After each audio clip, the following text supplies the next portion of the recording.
My time as a rhetorical critic began with my decision to conduct a semester-long study on the social justice campaign, Black Lives Matter. This campaign was born after the shooting of 17-year-old Trayvon Martin and the later acquittal of his shooter George Zimmerman. Over the course of my study, which included multiple kinds of rhetorical artifacts, I've learned that the most developed and complex types of analysis come from using a toolbox full of different analytical lenses, not just one.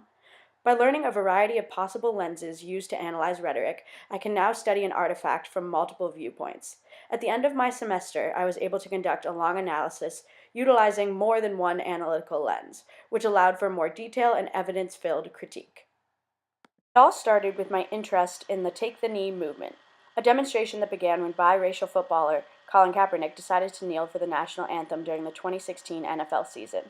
He did so in protest of police violence towards black individuals and in solidarity with the growing Black Lives Matter movement. In my first rhetorical study, I used an image of Kaepernick's silent protest and an op-ed written by his teammate Eric Reed for the New York Times to explore his position as a rhetor.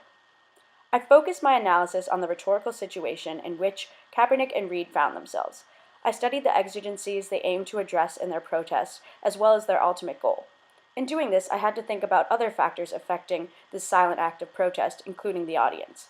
I discovered that because of the racial disparities and disconnects between football's fans and the football players themselves, the message of the protest was often lost on its mainly white audience, thus hindering the success of the movement as its audience struggled to empathize and relate. From this first assignment, I learned just how important the artifact you choose in conducting a rhetorical analysis is to the success of your critique. From then on, I chose my artifacts more wisely. In our study of narrative criticism, I decided to focus more on the Black Lives Matter campaign rather than the Take the Knee protest.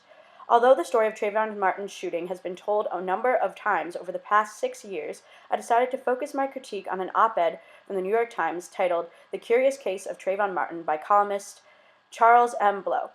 I found that the narrative critique worked well for studying plot or storyline-driven artifacts.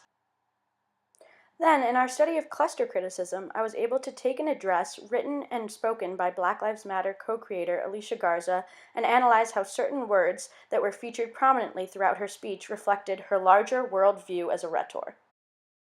Finally, using ideological criticism, I was able to unpack the highly controversial Pepsi commercial featuring Kendall Jenner, which came out in April 2017.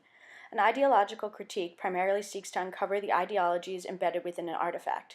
Since the ad only lasted a day before its critics forced Pepsi to take it down, there were clearly problematic ideologies within the advertisement in need of a close examination.